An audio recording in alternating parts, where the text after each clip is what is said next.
আদৰ্শ বিদ্যালয়ৰ মহাৰজত জয়ন্তী তেখেতসকলে আজি সামৰণি অনুষ্ঠান।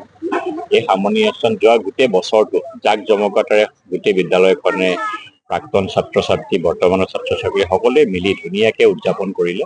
আজি সামৰণি অনুষ্ঠানৰ পতাকা উত্তোলনলৈ মোক আমন্ত্ৰিত কৰিছিলে, মই আহিলোঁ আৰু সকলোকে শুভেচ্ছা জনাইছোঁ। প্ৰত্যেকজন ছাত্ৰ ছাত্ৰীয়ে যি ইয়াত বৰ্তমান তেওঁলোকে শিক্ষা গ্ৰহণ কৰি আছে, যি প্ৰাক্তন ছাত্ৰ ছাত্ৰী যোনে ইয়াৰ পৰা পঢ়ি আগবাঢ়িছে, মই সকলোকে এই অনুষ্ঠানটোৰ হৈ বিধায়ক হিচাপে শুভেচ্ছা আৰু অভিনন্দন জ্ঞাপন কৰিছোঁ।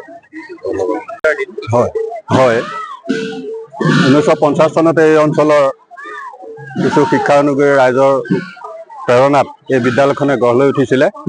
আজি 75 বছৰ গৈ কি 76 বছৰত ভৰি দিলে। গতিকে এই মহান অনুষ্ঠানটোত আমি কৰ্মৰত হ'বলৈ পাই আনন্দিত হৈছোঁ।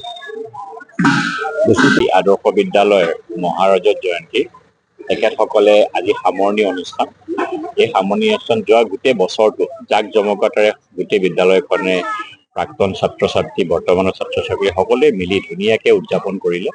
আজি সামৰণি অনুষ্ঠানৰ পতাকা উত্তোলনলৈ মোক আমন্ত্ৰিত কৰিছিলে, মই আহিলোঁ আৰু সকলোকে শুভেচ্ছা জনাইছোঁ। প্ৰত্যেকজন ছাত্ৰ ছাত্ৰীয়ে যি ইয়াত বৰ্তমান তেওঁলোকে শিক্ষা গ্ৰহণ কৰি আছে, যি প্ৰাক্তন ছাত্ৰ ছাত্ৰী যোনে ইয়াৰ পৰা পঢ়ি আগবাঢ়িছে, মই সকলোকে এই অনুষ্ঠানটোৰ হৈ বিধায়ক হিচাপে শুভেচ্ছা আৰু অভিনন্দন জ্ঞাপন কৰিছোঁ।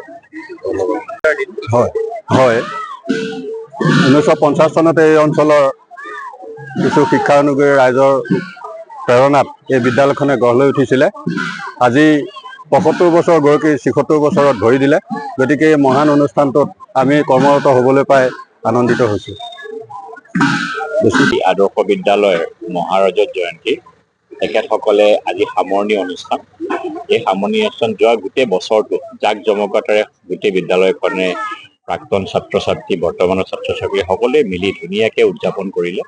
আজি সামৰণি অনুষ্ঠানৰ পতাকা উত্তোলনলৈ মোক আমন্ত্ৰিত কৰিছিলে, মই আহিলোঁ আৰু সকলোকে শুভেচ্ছা জনাইছোঁ। প্ৰত্যেকজন ছাত্ৰ ছাত্ৰীয়ে যি ইয়াত বৰ্তমান তেওঁলোকে শিক্ষা গ্ৰহণ কৰি আছে, যি প্ৰাক্তন ছাত্ৰ ছাত্ৰী যোনে ইয়াৰ পৰা পঢ়ি আগবাঢ়িছে, মই সকলোকে এই অনুষ্ঠানটোৰ হৈ বিধায়ক হিচাপে শুভেচ্ছা আৰু অভিনন্দন জ্ঞাপন কৰিছোঁ।